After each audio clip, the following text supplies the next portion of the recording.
Hola, ¿qué tal? Muy buenas noches a todos. A nombre del Colegio de Mexicano de Radiología Intervencionista y Terapia Endovascular, les doy la bienvenida a esta sexta ya sesión de casos radiológicos, sesiones radiológicas con casos clínicos presentados por los residentes de las diferentes áreas de los diferentes hospitales con los que se cuenta con el curso de alta especialidad en radiología intervencionista. Y toca el turno al Instituto Nacional de Ciencias y Nutrición, Salvador Subirán, comandados por el doctor Alejandro Gabuti Tomás, que les voy a presentar más adelante. Como en las dinámicas previas, unos minutitos para el doctor Gabuti para que nos presente las características de la sede, para dar pie a los casos clínicos presentados por los residentes del hospital. Y bueno, sin más preámbulo, quiero darle la bienvenida al doctor Alejandro Gabuti. Muchas gracias por su participación, doctor. Adelante. Buenas noches, muchas gracias por la invitación. Es un gusto estar aquí con todos ustedes y presentarles un poco acerca de nuestra sede, nuestra historia y algunos casos que nos parecen interesantes. Ok, solamente alguien si me puede corroborar que se ve nuestra presentación. Perfecto. Sí, doctor, todo bien. Muy bien. Ok, bueno, esta es la entrada de nuestro hospital. Para los que no están en la Ciudad de México, nosotros nos localizamos al sur de la ciudad, es casi sobre la calzada de Tlalpan.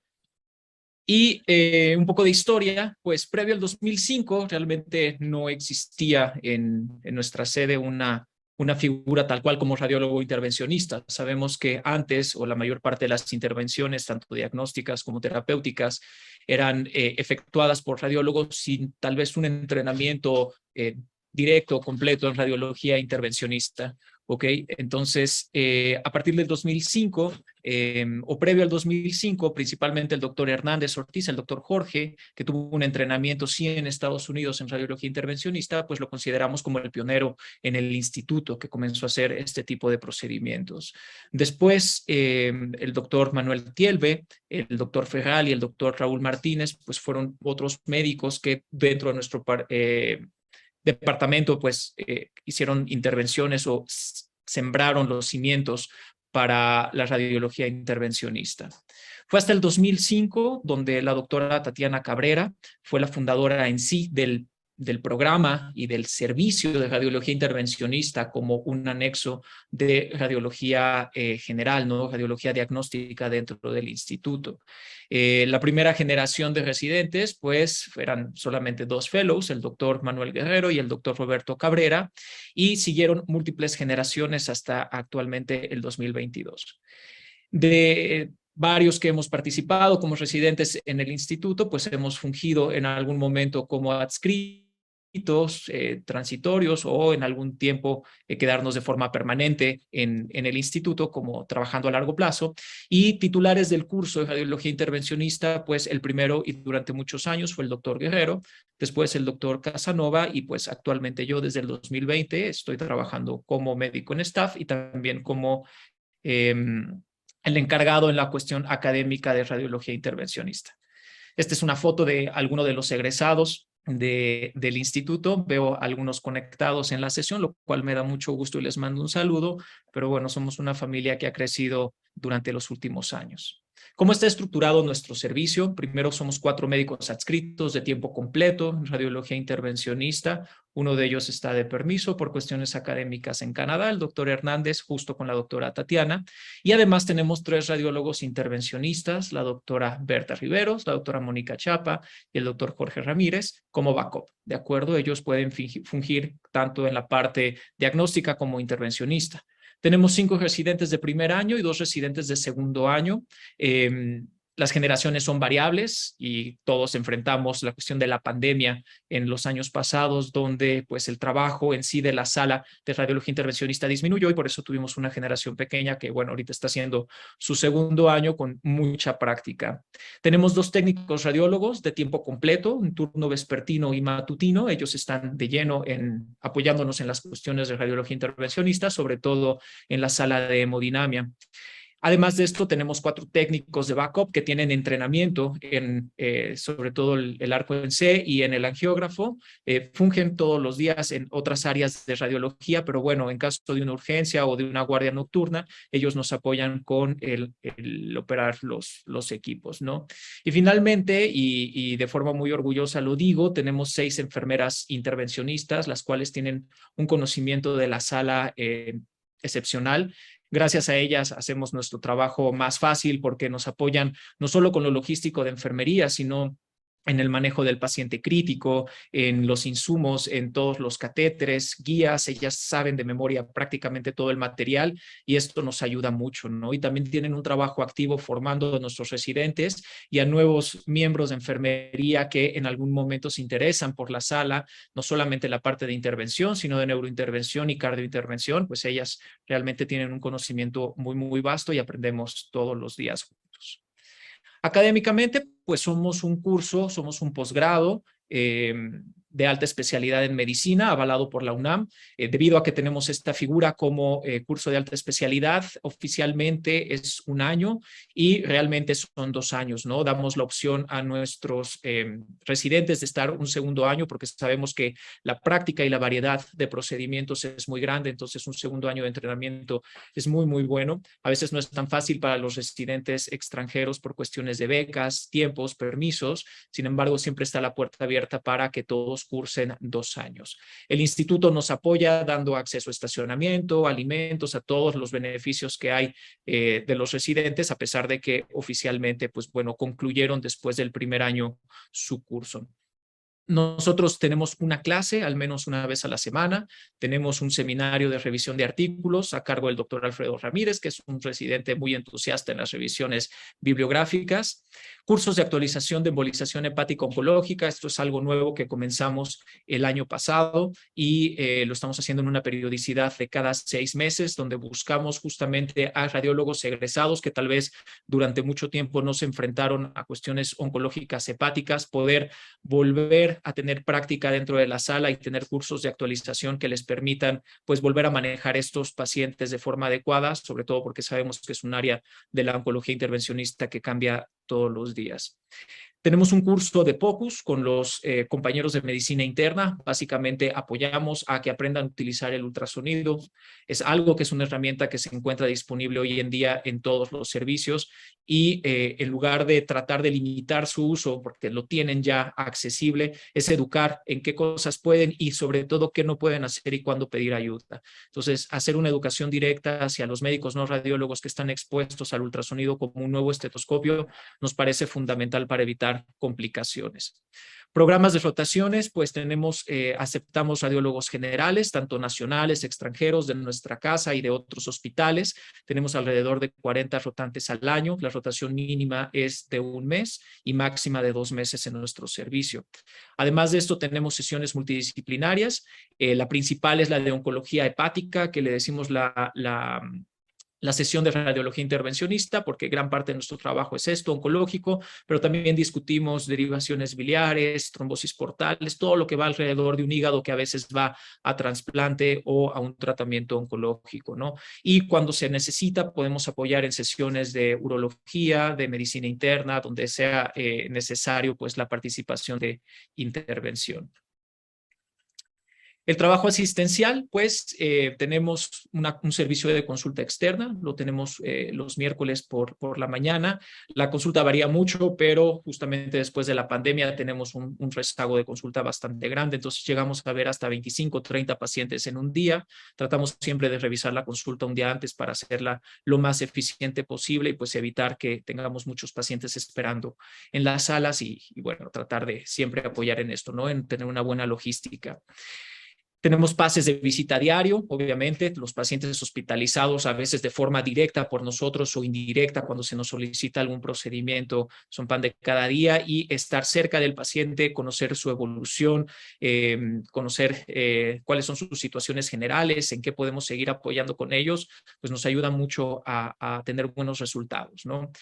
También tenemos un papel en el manejo de los pacientes, sobre todo aquellos que hospitalizamos por nuestra parte, digamos procedimientos que se hacen por estancia corta o cirugía ambulatoria, donde nos apoyamos con los médicos de medicina interna, y esto nos da también una noción de cómo manejar a un paciente hospitalario, que como radiólogos generales, pues durante 4 años, pues perdemos un poco este manejo, ¿no? Entonces tenemos, digamos, práctica de analgesia básica después de procedimientos, cuál es el manejo pre y post, una intervención, cómo cuidar al paciente, hacer de nuevo el trabajo de indicaciones que pueden ser muy lógicas como la alimentación del paciente, pero lo mismo el manejo de infusiones tal vez de parina o hacer puenteo para pacientes que están coagulados. Estas maniobras que siempre están asesoradas por medicina interna, pues también nos permiten de nuevo retomar este trato con los pacientes, ¿no?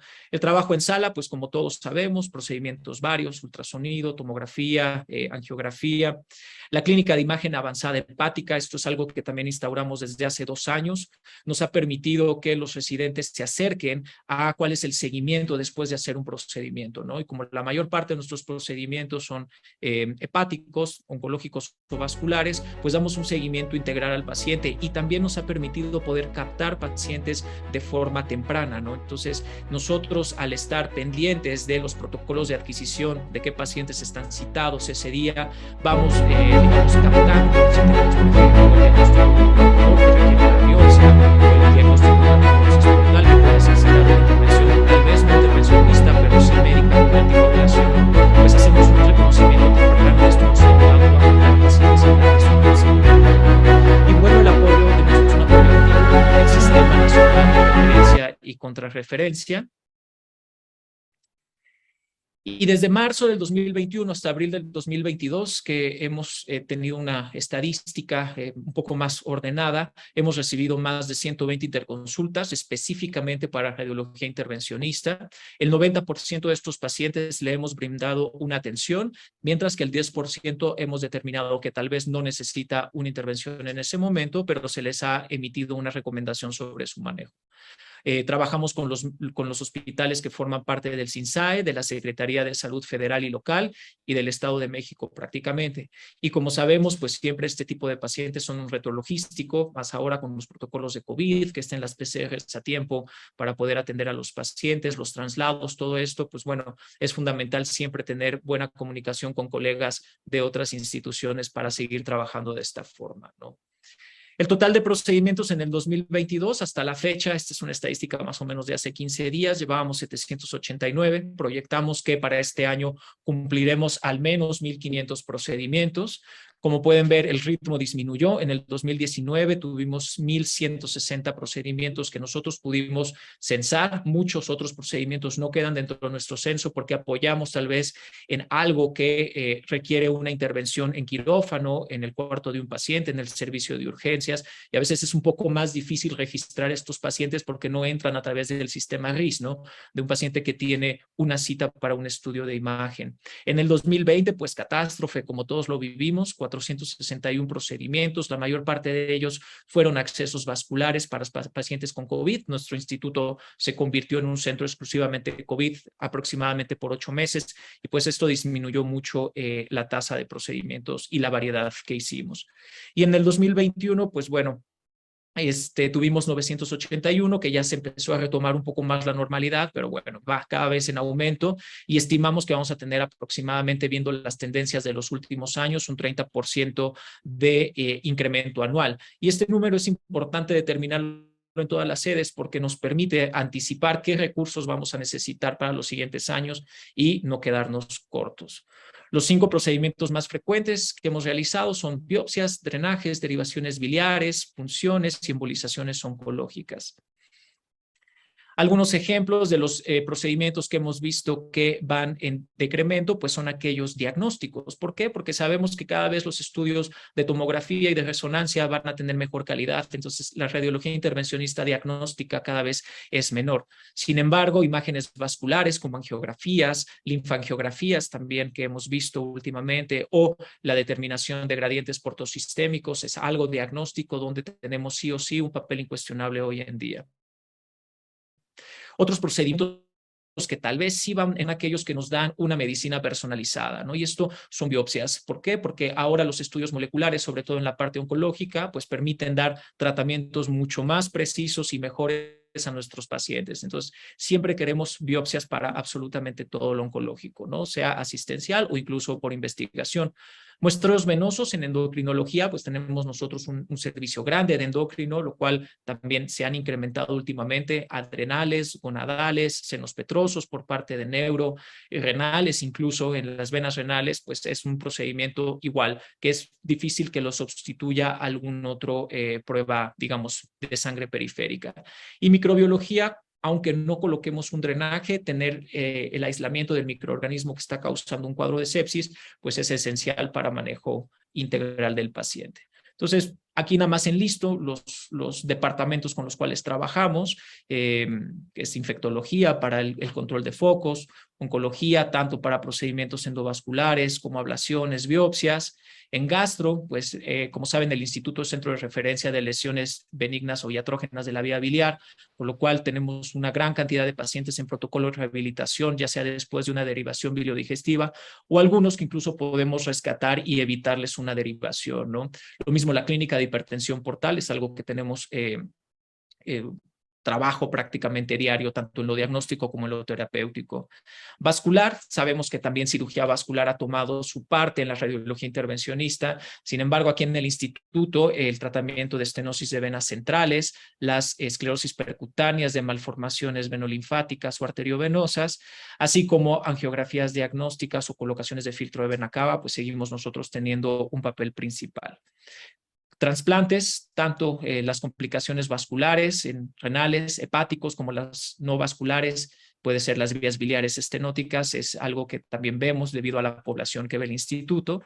En nefrología, derivaciones urinarias, avances anterógrados de doble J y la colocación de catéteres de hemodiálisis. Y pues urgencias que a mi punto de vista son las más entretenidas de nuestros procedimientos, el manejo de sangrados, generalmente posbiopsia, o de tromboembolia pulmonar. También aquí en el instituto, pues nosotros estamos con una clínica justo de detección y de tratamiento oportuno intervencionista de tromboembolia pulmonar. Ya procedimientos más específicos propios de nuestra sede, pues el tratamiento de hipertensión portal compleja. Vamos a ver un ejemplo en los casos que vamos a presentar hoy de una neoporta. Las quimioinfusiones selectivas, esta es la radiografía de un puerto intraarterial con abordaje femoral que colocamos en un paciente con hepatocarcinoma que había fallado a todas las líneas de tratamiento. Entonces, impulsamos a intentar estas nuevas técnicas intervencionistas hepáticas o de estas quimioterapias locales, locorregionales, que han dado un buen resultado en pacientes muy bien seleccionados. Y bueno, las complicaciones post-trasplante. ¿En qué queremos crecer en el instituto? Y hemos empujado un poquito más últimamente en las embolizaciones bariátricas, en las ginecológicas, como los miomas. Tuvimos en algún tiempo una buena clínica de tratamiento de acretismo placentario, sin embargo se ha perdido un poco, lo que quisiéramos retomar, y las embolizaciones prostáticas, que también ha costado un poco de trabajo meterlas en la práctica diaria en todos los días, ¿de acuerdo? Esto sería como el resumen de nuestra sede. Les preparamos 3 casos clínicos que espero sean de su agrado. El primero es un caso no muy agradable, que es una ruptura de vena cava. Lo interesante de este caso es el manejo y la organización en sala para este tipo de eventos índice o complicaciones. Sangrados superficiales, que muchas veces no sabemos muy bien qué hacer y tenemos opciones que son percutáneas que nos sirven o nos ayudan a resolverlos sin necesidad de un tratamiento endovascular, y esto creo que es algo que nos podemos llevar a nuestra práctica de todos los días. Y finalmente, un caso no muy común, es una neoporta que debutó con una biliopatía portal. Entonces, nuestro primer ponente va a ser el doctor Mahatma y él nos va a presentar el primer caso.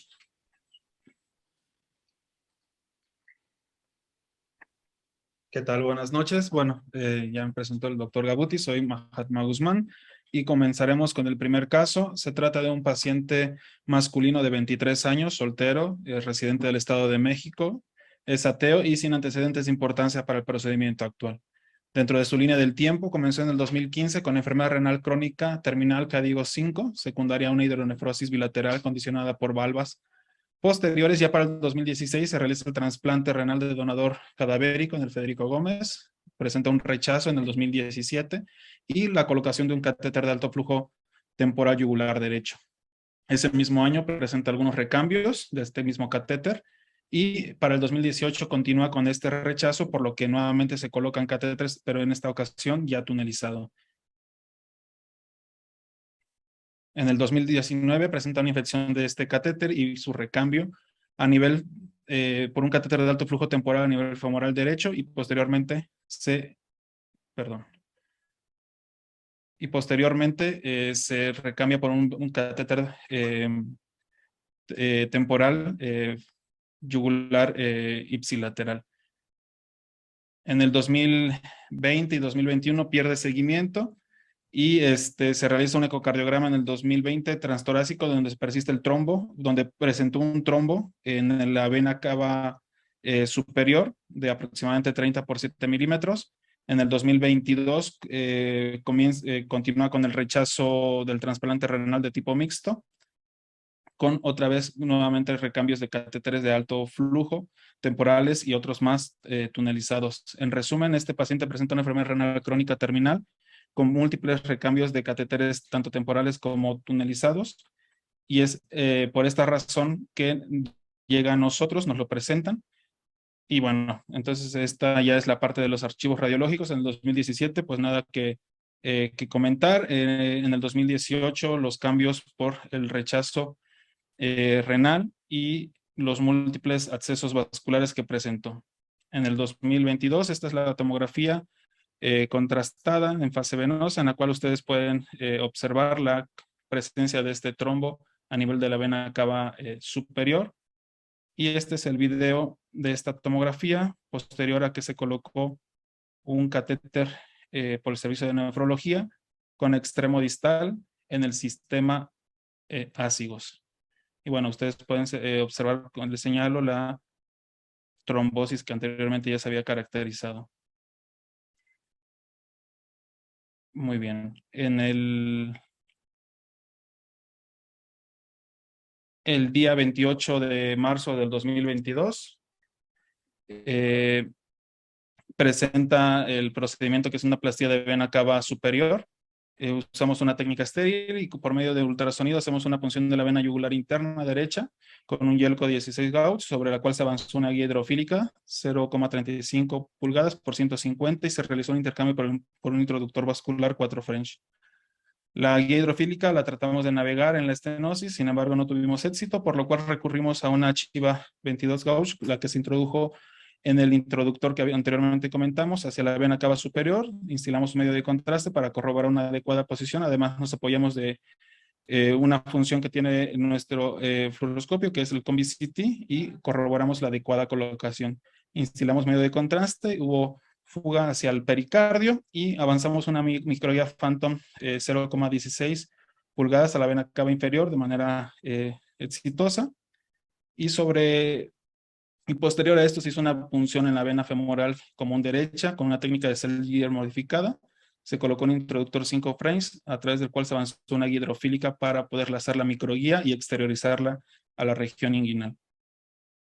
Ya el acceso de la vena yugular derecha con técnica de micropunción se hizo un recambio de guía por una hidrofílica de 0,35 pulgadas por 260 centímetros y esta misma se avanzó a la vena femoral donde nuevamente se laza y se hace un recambio en la región inguinal. Ya sobre esta guía hidrofílica se hace una plastía seriada con balones de 6 milímetros por 60 milímetros y posteriormente por otro balón de 10 por 80 milímetros. Y bueno, en este momento, nos apoyamos con el servicio de anestesia para pedir información debido a que presentaba pérdida en los pulsos y pues corroboramos con medio de contraste que aquí ustedes pueden ver en el video, cómo al pasar el medio de contraste en el introductor yugular, se observó fuga del contraste hacia el pericardio, que estamos señalando. Bueno, en este momento se advierte el deterioro clínico y la actividad eléctrica sin pulso del paciente. Se realiza hemostasia con un balón en ese momento de 10 milímetros y se acude a unas medidas de reanimación cardiopulmonar y posterior a estas una pericardiocentesis con una aguja de pared y colocación de un introductor, drenando 700 mililitros de sangre, y esto le da una estabilidad clínica al paciente. Asimismo, se revirtió la anticoagulación con protamina. Una vez pasado este evento, se colocó un introductor, se recambió el introductor 6 French yugular por un introductor 10 French. Se introdujo un stent cubierto autoexpansible de 10 milímetros por 60 milímetros y se dilató con un balón de 10 milímetros por 40 milímetros en la vena cava superior. Usamos medio de contraste para corroborar que ya la ruptura de esta vena cava ya estuviese subsanada y ya no se observó fuga hacia el pericardio. Al final, el introductor 10 French que se encontraba a nivel yugular se recambió por un Majorca y comprobamos flujo y se selló con heparina. Retiramos el introductor femoral y el introductor que se encontraba en el pericardio lo recambiamos por un catéter de drenaje multipropósito de 6,5 French, que ustedes pueden ver señalado en la radiografía con un color más azul, y bueno, el catéter Majorca y el stent en color rojo. Entonces, ante este evento, bueno, me gustaría comentar un poco un metaanálisis de este tipo de terapias endovasculares y sus complicaciones, y de este estudio de Abdu, que se presentó en el 2021, se revisaron 32 estudios que presentaban una N de 1,843 pacientes. De estos pacientes hubo una tasa total de complicaciones en el 8,6% de los pacientes, y 10 de estos estudios, bueno, no presentaban complicaciones. Entonces nos quedaban 22 estudios, y en estos 22 estudios la tasa de complicación menor fue menor a 1,1%. Las principales fueron dolor local, hematoma, infecciones locales en el lugar de punción. Y las complicaciones mayores fueron una reestenosis, trombosis, migración del stent, taponamiento cardíaco, que fue lo que se nos presentó en nuestro procedimiento, edema pulmonar, dificultad respiratoria. Y de ello tenemos que decir que las complicaciones que conllevaron a la muerte fueron extremadamente raras y solo se registraron en pacientes en un 0,7% de este metaanálisis. En su mayoría fue por taponamiento cardíaco, embolia pulmonar aguda, insuficiencia respiratoria. Y bueno, pues ante esta circunstancia es importante por la identificación de un taponado cardíaco. Y en cuanto a la clínica, pues se presenta con dolor torácico, palpitaciones, disnea, vértigo, síncope, alteraciones del estado mental, y a nivel clínico por la tríada de Beck, pulso paradójico o signo de Kussmaul, y bueno, una parada cardíaca con actividad eléctrica sin pulso que se presentó a nuestro paciente. El ultrasonido es una gran herramienta que nos ayudará a su diagnóstico, y lo veremos como el tabique interventricular se inclinará hacia el ventrículo izquierdo, donde en la inspiración, debido al aumento del retorno venoso derecho del corazón, se adosará al mismo. Entonces, ante esta circunstancia de extrema urgencia, es importante que el servicio esté preparado para abordarlo de manera correcta. La capacitación en la identificación de complicaciones mayores debe ser plena por el equipo que está a cargo del paciente, y tiene que contar con el material indispensable para resolver este tipo de complicaciones, ¿no? El establecer roles en el equipo es fundamental, tanto algo quizá tan simple como marcar al servicio de respuesta inmediata, que fue para la medida de RCP, tiene que estar bien delimitado. Las personas que van a estar a cargo de realizar la punción de la pericardiocentesis, las maniobras de RCP, tiene que estar distribuido de manera armónica. Al final, la integración y la participación con otros servicios será algo primordial, y la retroalimentación al final de este tipo de complicaciones darán una mayor experiencia y seguridad al equipo ante este tipo de desenlaces, pues no siempre esperado, no siempre deseado por nuestro servicio. Entonces presentamos este caso y continuamos con el segundo, a cargo del doctor Alfredo Ramírez.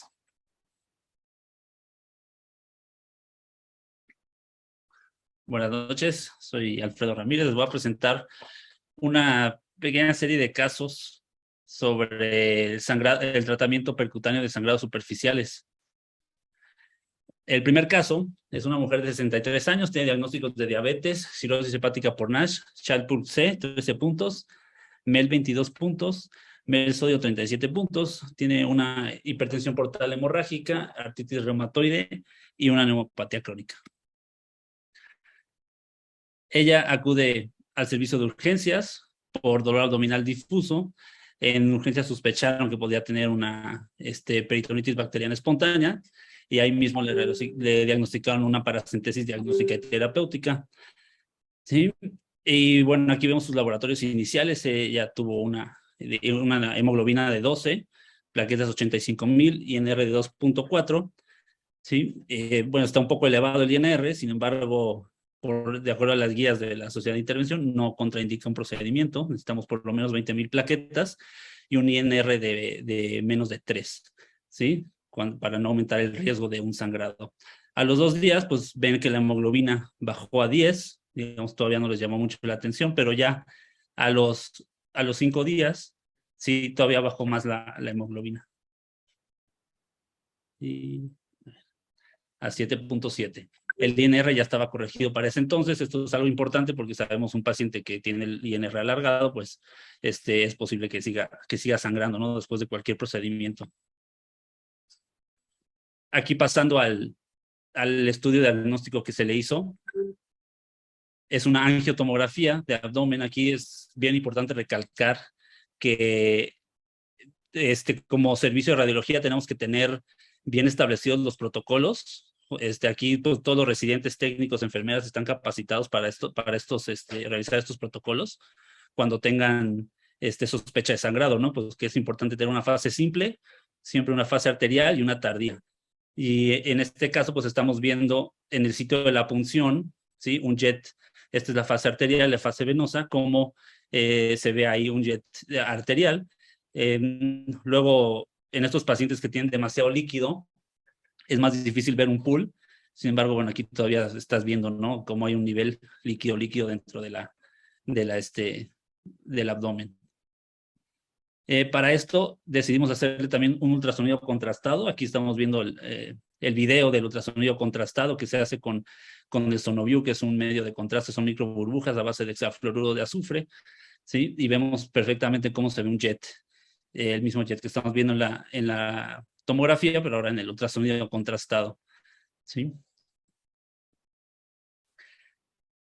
Entonces, aquí en esta imagen, vemos ahí, estoy marcando el jet, y bueno, sabemos que no todos los lugares tienen disponibilidad del ultrasonido contrastado, pero también puedes usar el Doppler color. Entonces ves aquí una imagen sacular y ves que tiene flujo, por lo menos periférico, ¿no? Que es como el equivalente al jet que se ve por el ultrasonido contrastado. Con esto pues decidimos dar un tratamiento percutáneo con una punción directa del sitio de sangrado, ¿sí? Con epinefrina. Aquí estamos viendo pues la aguja que se hizo la punción. Se utiliza una aguja espinal, ¿sí? 22 gauge es la negra, ¿sí? Va directo hacia el sitio de sangrado y vemos cómo se empieza a trombosar, ¿no? Vemos cómo se empieza a aumentar la ecogenicidad del pseudoneurisma que se estaba formando.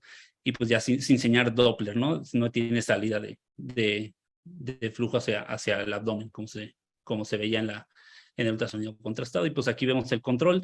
Es un poco difícil de ver en imágenes fijas, pero bueno, les pongo la comparativa donde se veía el sangrado y como ahora ya no se ve la salida de las microburbujas.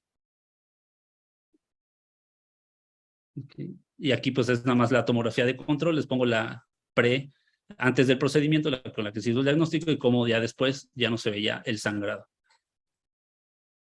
El segundo caso es una mujer de 76 años, tiene diagnóstico de artritis reumatoide, diabetes, carcinoma renal de células claras, hipertensión arterial sistémica e hipotiroidismo.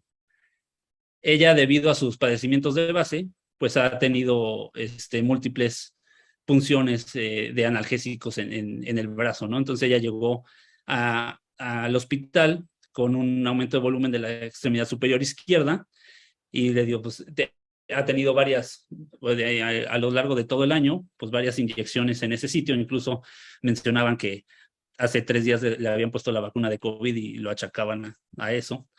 Entonces ella llegó con una hemoglobina de 6, plaquetas de 147,000, y en RD1 un lactato de 1.2 y la creatinina en 1.58. Aquí vemos la tomografía. Okay, y vemos cómo se ve una imagen saccular, ¿sí? Una imagen redondeada, un pseudoaneurisma en el hombro, ¿sí? Y ese fue, y vemos todo el hematoma, ¿no? Alrededor de esa zona, pues ha tenido un sangrado persistente. Se intentó hacer compresión también, porque sabemos que los sangrados superficiales muchas veces con la pura compresión se pueden corregir.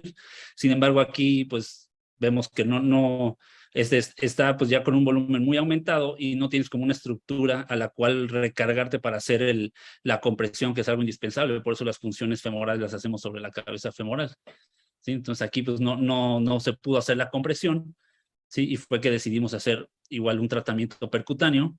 En este caso fue un acceso directo con una aguja chiva negra de 22 gauge.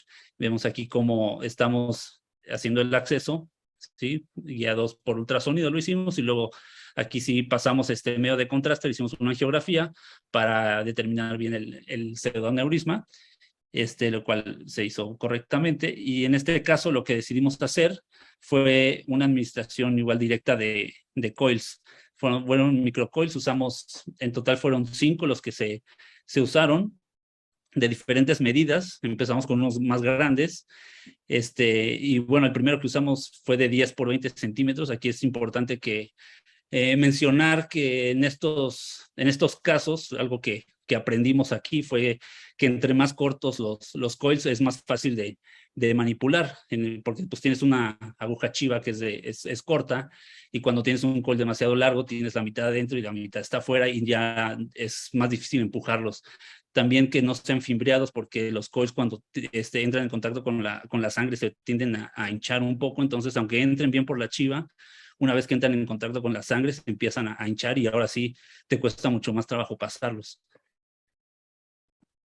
Aquí, bueno, ya le pusimos algunos coils, y en alguno de los movimientos hubo una perforación del pseudoaneurisma, lo cual hubo extravasación del medio de contraste, y decidimos ya para cerrar de forma ya definitiva ese pseudoaneurisma usar el cianocrilato, ¿no? Una mezcla con lipiodol de 1:2.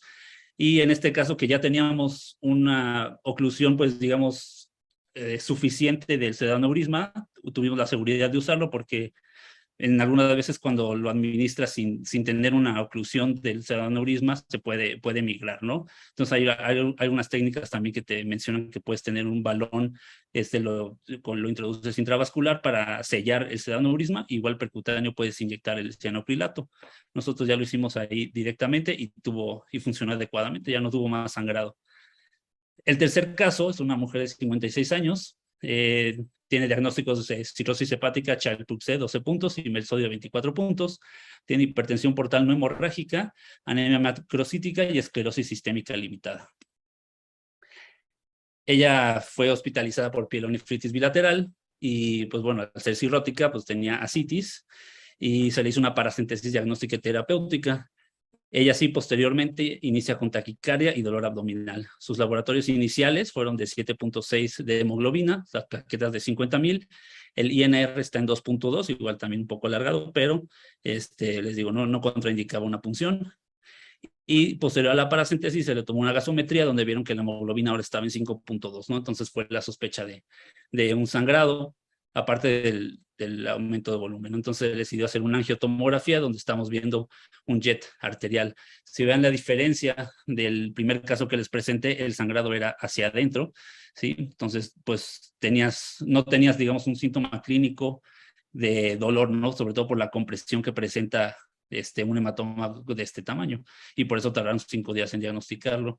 En este caso, pues fue un sangrado hacia la pared abdominal, y fue que se diagnosticó inmediatamente, ¿sí? Entonces aquí estamos viendo la fase arterial y la fase venosa, y se ve perfectamente un jet hacia la pared abdominal.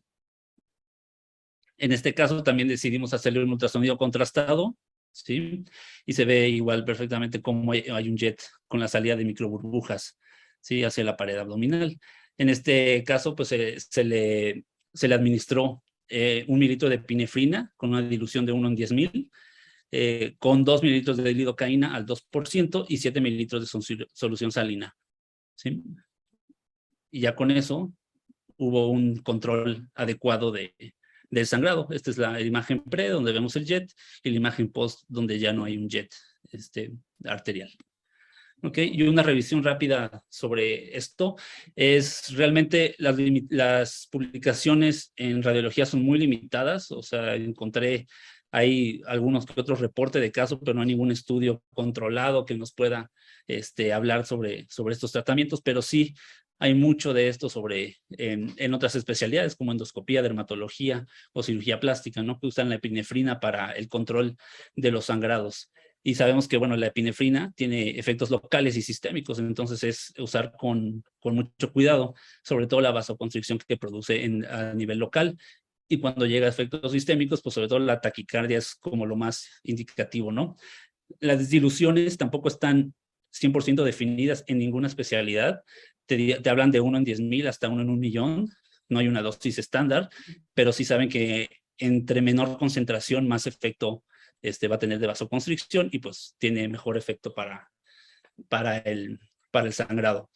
Y sus efectos secundarios siempre van a ser dosis dependientes, ¿no? Entre más epinefrina inyectes, pues más riesgo hay de que tengas tus efectos sistémicos.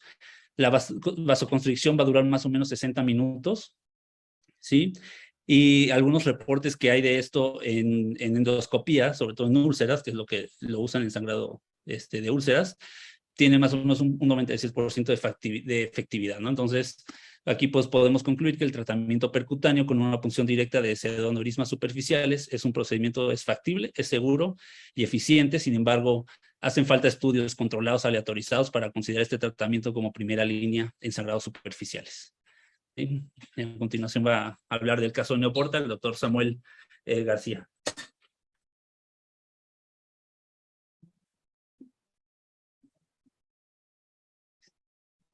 Muy bien, ¿qué tal? Buenas noches. Yo soy Samuel Eduardo García Díaz. Voy a presentar este caso de Neoporta. Este es un paciente que tiene 29 años, masculino, originario de Durango, con residencia en Toluca. Un paciente que empezó con unos síntomas de dolor abdominal y diarrea intermitente. El síntoma de dolor abdominal pues fue incrementando hasta que se hizo insoportable y por eso decidieron hacer una tomografía abdominal en donde se observó que había una trombosis de la vena porta. Esto lo llevó a que le dieran un tratamiento anticoagulante con rivaroxaban. Lo tomó como 5 días y después por molestias gástricas pues lo dejó de tomar y empezó con ictericia y elevación de las bilirrubinas, por lo que pues volvió a consultar y le iniciaron un tratamiento con ácido ursodesoxicólico. Después, en los meses subsecuentes, pues empezó con evacuaciones melénicas intermitentes en varias ocasiones durante todo el 2021. En febrero del 2022 empezó con un episodio de hematemesis y melenas no cuantificadas y se le documentó como un síndrome anémico, ¿verdad? Tenía hemoglobina en 3, ingresó de emergencia y recibió transfusiones de 7 concentrados eritrocitarios.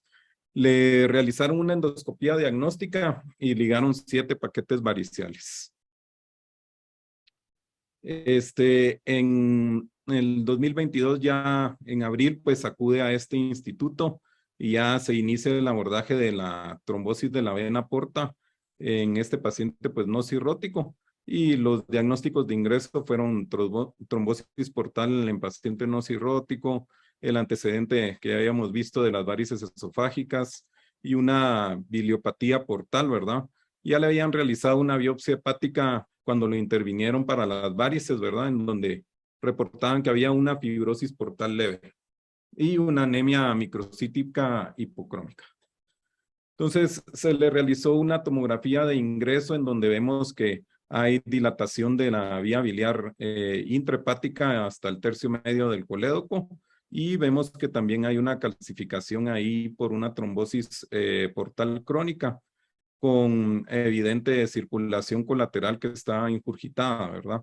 También vemos la esplenomegalia que tenía, y aquí en este corte coronal pues observamos cómo el trombo de la porta era extenso con esa calcificación interna, y cómo a partir de ahí también había dilatación de la vía biliar.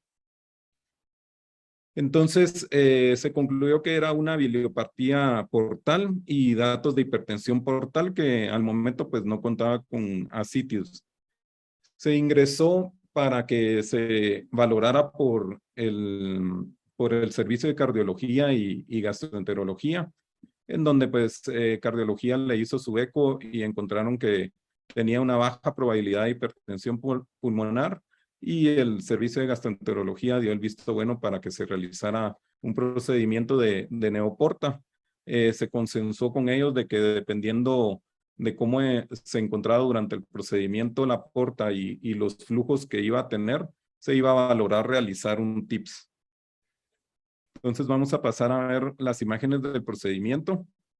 El procedimiento pues se hizo con un equipo doble, ingresando unos a través del hígado, ¿verdad? A través de la porta, y otro equipo que ingresó a través de la vena esplénica. Entonces aquí vemos que con un introductor 6 French se ingresó a través de la porta y se realizó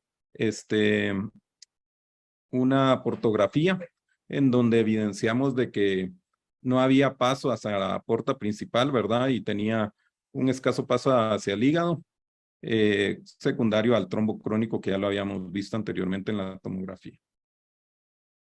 El siguiente ingreso fue a través de la vena esplénica con un introductor 4 French, y también se realizó una venografía en donde observamos que tiene múltiples colaterales que se han formado a través del tiempo, y un cavernoma gigante que se está llevando todo el flujo que tenía de la vena porta. Entonces, con guía hidrofílica, pues fuimos avanzando a través de la trombosis, y pues logramos llegar a conectarlo, ¿verdad? Así como la imagen de la Capilla Sixtina, en donde pues logramos canalizar con una guía hidrofílica y llegar y atravesar uno de los catéteres para lograr hacer el acceso de la neoporta.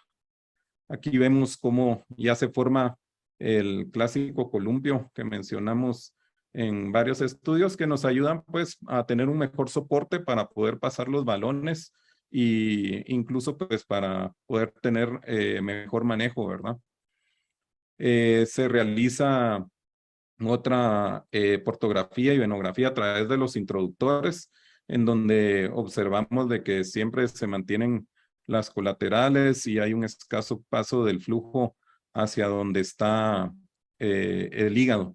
Entonces, lo que teníamos que valorar aquí era que aparte de formar la neoporta, pues teníamos que ver cómo el flujo lo dirigíamos directamente hacia el hígado para que fuera funcional nuestro acceso.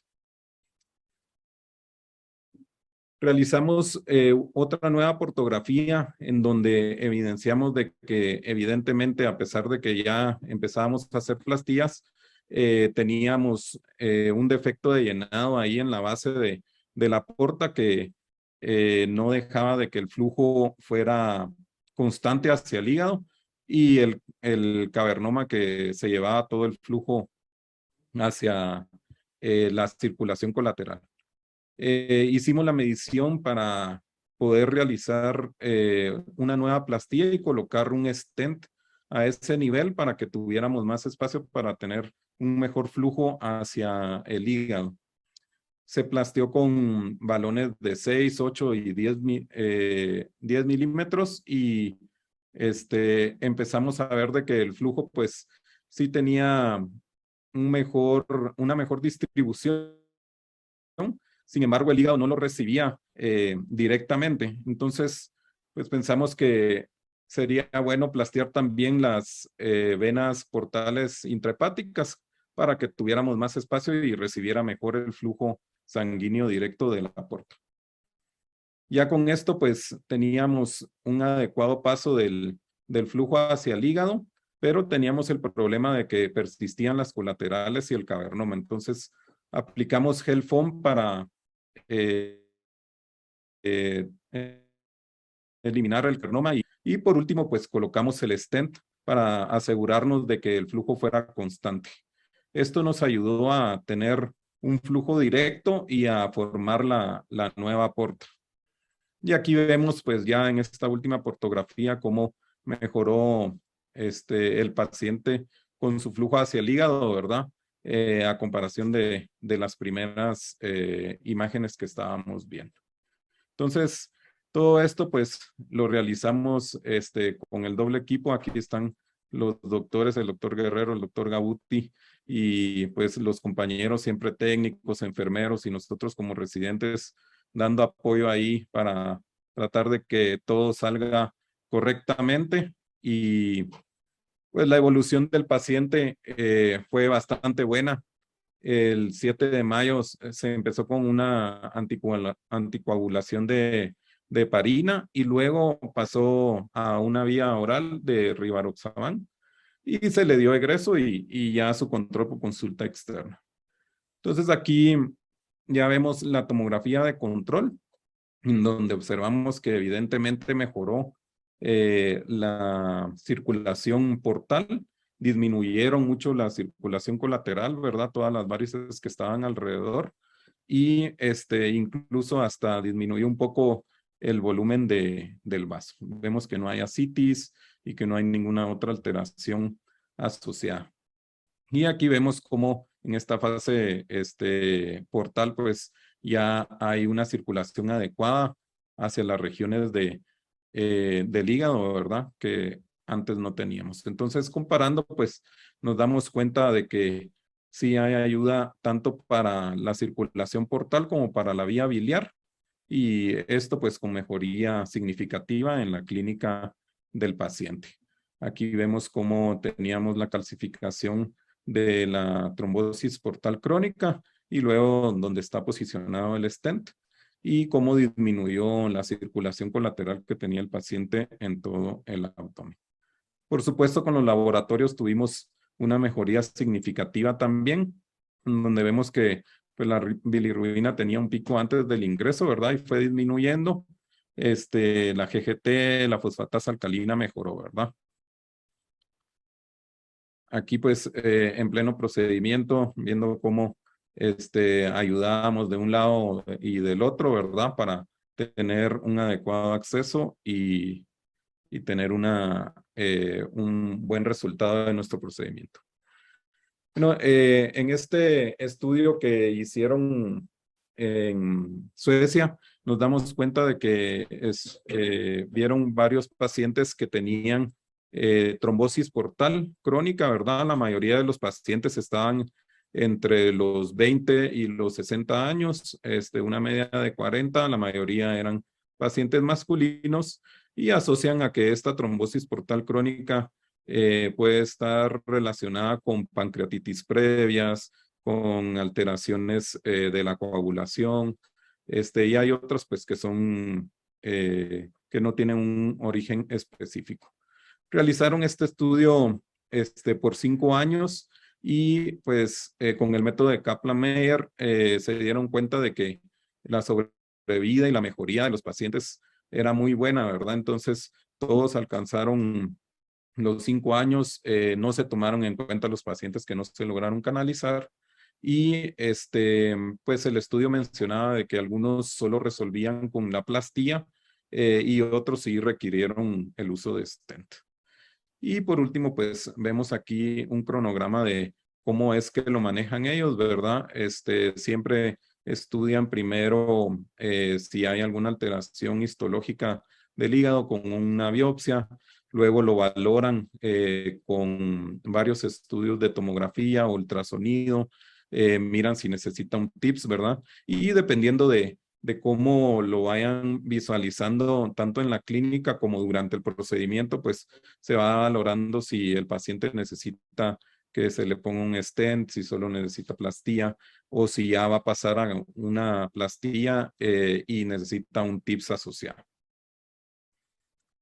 Y pues no todo es trabajo, ¿verdad? Por supuesto, después del trabajo, así como este caso que lo terminamos casi a medianoche, pues ya teníamos hambre y teníamos que compartir. Entonces, pues siempre en equipo y tanto para estar aquí en la residencia como para la amistad, pues nos prestamos, ¿verdad? Muchas gracias. Muy bien.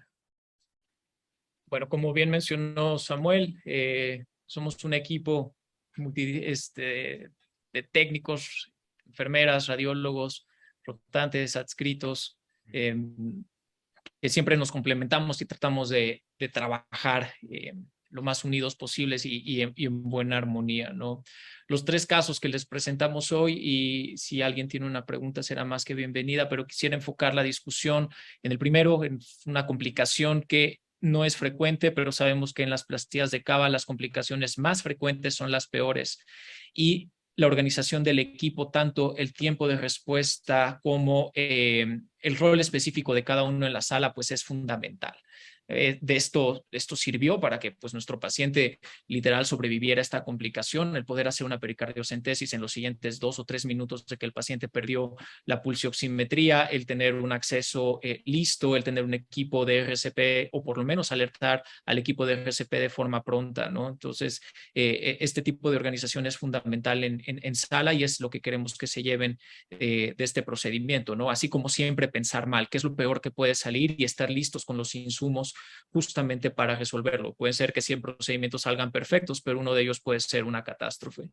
En los casos del doctor Alfredo, pues justo es un abordaje mínimamente invasivo que no requiere un abordaje vascular, ¿no? Para tratar estos sangrados. La epinefrina ha demostrado, presentamos 3, realmente llevamos ya unos 5 o 6 casos de este tipo, donde la inyección alrededor del sitio de sangrado causa una vasoconstricción tan importante que si es un pseudoneurisma lo puede llegar a trombosar, ¿no? Y en los casos en los que no, siempre picar el saco mientras no se encuentre abierto a peritoneo, como vimos en el primer ejemplo, nos puede ayudar a través de una aguja espinal 22 o una chiva 22, perdón, introducir coils, cianoacrilato o el material que nosotros necesitamos, ¿no?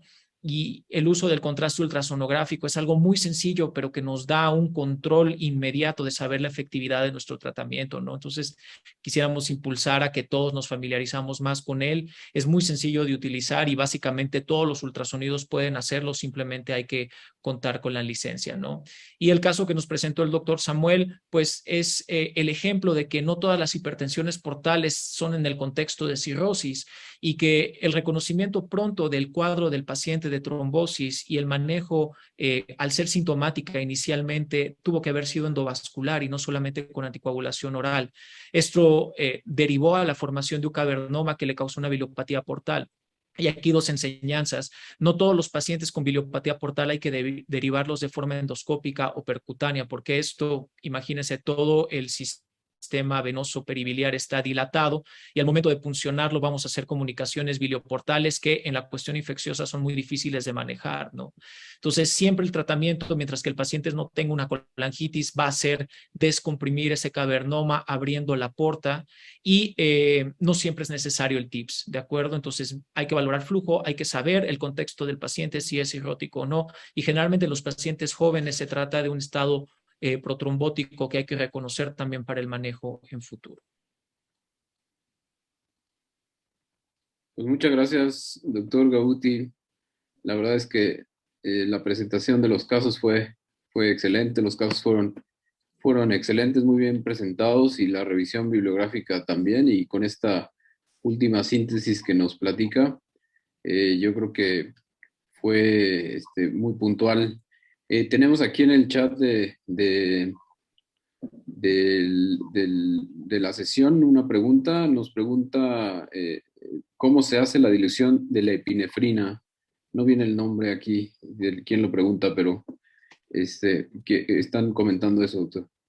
Sí, la epinefrina hay que diluirla, el ámpula completa, que es 1 mililitro, hay que llevarlo a 10 cc con solución salina.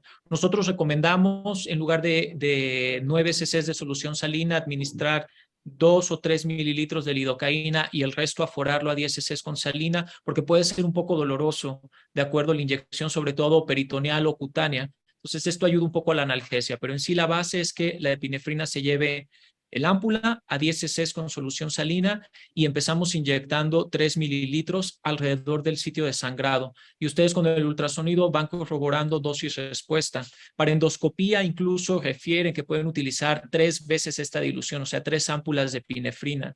Pero en cuestiones de radiología intervencionista poco está descrito y todos los pacientes los hemos podido resolver con 5 cc de esta dilución. Muy bien, gracias, doctora. Hay otra pregunta, dice, en el último paciente, la vía biliar, ¿por qué estaba dilatada y qué manejo le dieron?